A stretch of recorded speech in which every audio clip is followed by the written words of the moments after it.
How was the weekend? It's a very good question. 73. 73 nil, by the way. Let's just add that part as well. What a dominant performance in a game that we kind of always knew was going to happen. It was an interesting weekend. It was lots of highs, lots of lows, lots of almost in the case of the Proteas, almost getting over the line. And I'll tell you what, despite losing that game, that loss of the Proteas gave me a lot of hope with regards to the way we're trying to play cricket. From a rugby perspective, the scene, Springboks waltzing over to Wales, so much controversy now with the ETZEBETH GOUGE, and apparently, hearings being or decisions being delayed and the likes of that. Rassie Erasmus finishing with the most successful season for the Boks in the 21st century. The Lions beating the Bulls quite convincingly, actually. A couple of dead tries to make it look like a half-decent score. Stormers staying on top. Sharks still being terrible. Manchester United playing badly but getting a result. We'll take that. And Ferrari absolutely nowhere. Where to begin? Well, the only place you can begin is the Springboks. Because I'll tell you what a year it's been. What a year it's been. For me, the greatest, or most dominant year of Springbok rugby I think I've ever watched, with regards to being clearly the better side than pretty much every team we played against. And yeah, we lost games. We lost 2 games. We lost Australia. Stupid. That is Park. But very much an anomaly, in fairness. I think the more you look back, the more you kind of dismiss it as one of those just freak kind of accident, one kind of just happens. That first All Black game at Eden Park is frustrating because on reflection, we could have won that game. Arguably, maybe we should have won that game. You're not saying that there were decisions or refereeing, whatever the reason, but we just hadn't been a little bit less sloppy. We could have won that game. But I've never seen a Springbok side so dominant. And you know that you're doing well when the rest of the world is busy trying to change laws and find ways of creating parity, because that Springbok scrum is just silly. And we're still talking about now that Irish decimation. Obviously, it happened again this weekend. The scrum continues to be the biggest weapon the Springboks have. And I don't really want to dive too much deep into the Wales game, because to be honest, I just feel for Wales. It was a game that probably shouldn't have happened. I don't think it did Welsh rugby any good, apart from maybe a few euros in the bank. For the Boks, yeah, cool. It was nice to have a little kick about and have another session, but we didn't get a lot of value out of it, I don't think. And then the problem is, it then produced the most controversial Springbok moment of the year, and that is the ETZEBETH GOUGE. Now, I've done videos on this on the Forever Sports channel. I've looked at it, and was there potentially an incident before? Maybe. I personally, in what everybody was saying, where was the incident took place, I don't think there's a lot of evidence for an GOUGE by Alex Mann. Maybe potential contact around the face by his hand. I don't think there is an intentional GOUGE.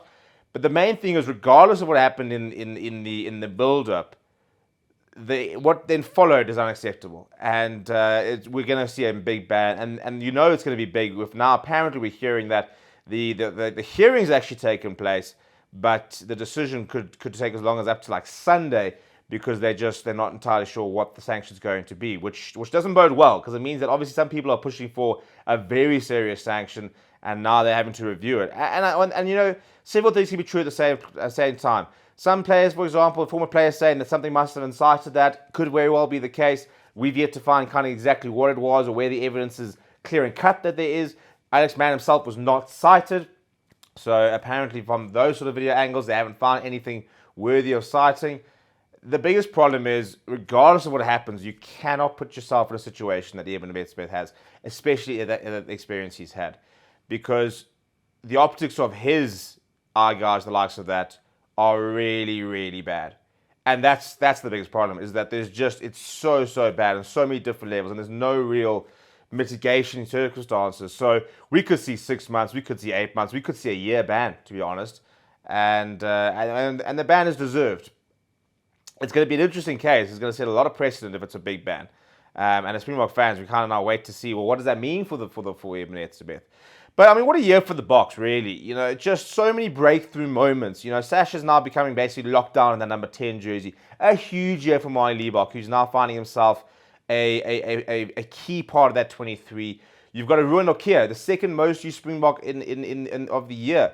You know, players like an Ethan Hooker, for example, Kanan Moody, they've really upped their value to the box and their importance in the box. So it's been a sensational year and up for us, Erasmus, because the way we've played, some of the teams that we've hammered, for example, the Boks have just taken things to a different dimension. And as some of the pundits have been saying, are currently about 30 points better than any other team in the world. And I think that's not far off. I mean, 30 points is maybe a bit much, but it is clear that the Boks at the moment are currently operating on a different level.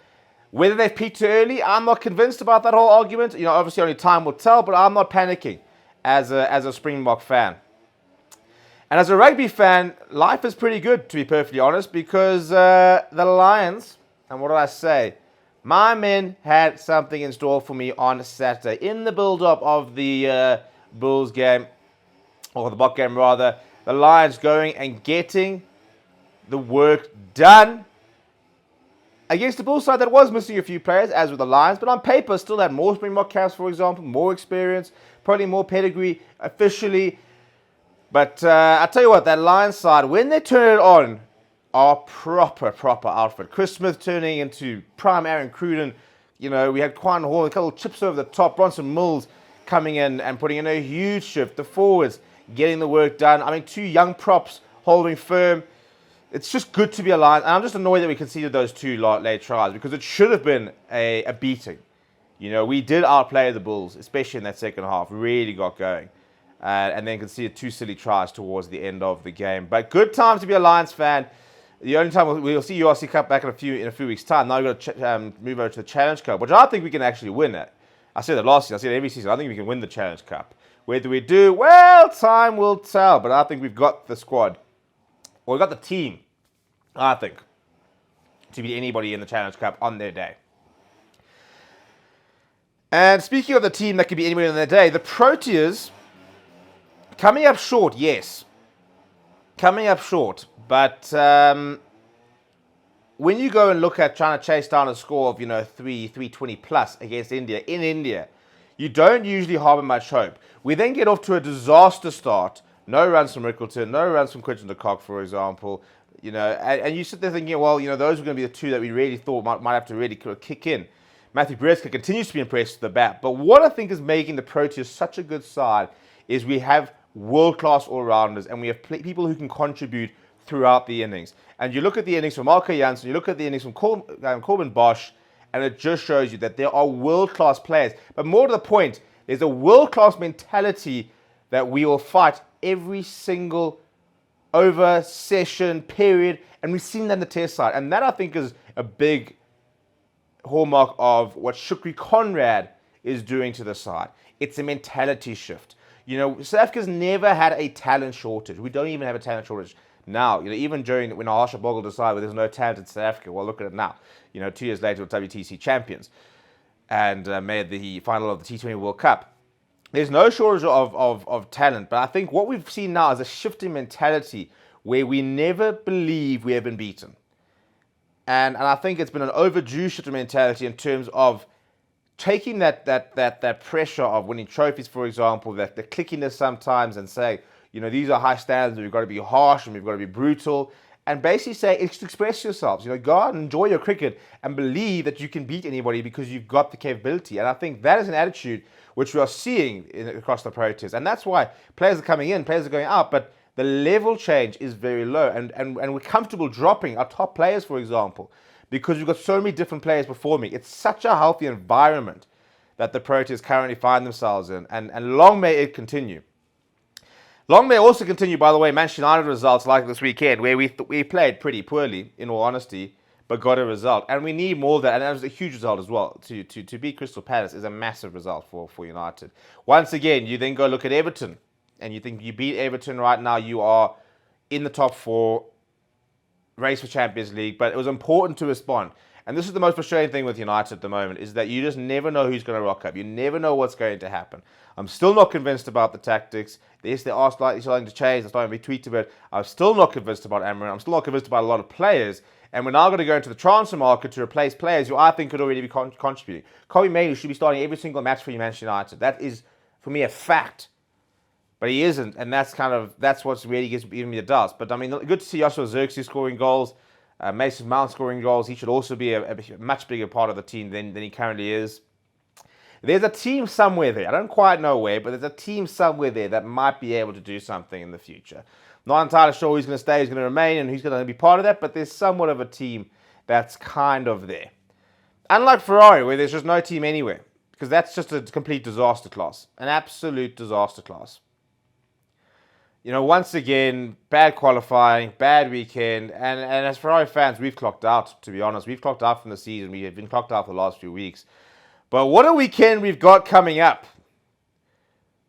With Max Verstappen, if he goes to win and Lando Norris doesn't get a third, for example, I think it is, or the likes of that, or fourth, then he could win the championship. And, we saw absolute scenes in Abu Dhabi a few years ago. We might yet see big fireworks this weekend. Driver line for next season confirmed. Yuki Tsunoda being dusted by Red Bull. His last opportunity in the Red Bull car this weekend. Maybe you can go and try and help Max Verstappen win. Maybe he'll be pretty bleak about Red Bull and will say, no, stuff this. He's not going to play the team game this weekend. Lots of different dynamics. And then we expand the grid next season. So it's going to be an interesting weekend of Formula One. We've got Proteas action. We've got a World Cup draw as well, which we'll be reacting to. There's so much happening. It is December. And it is time for a big sporting month.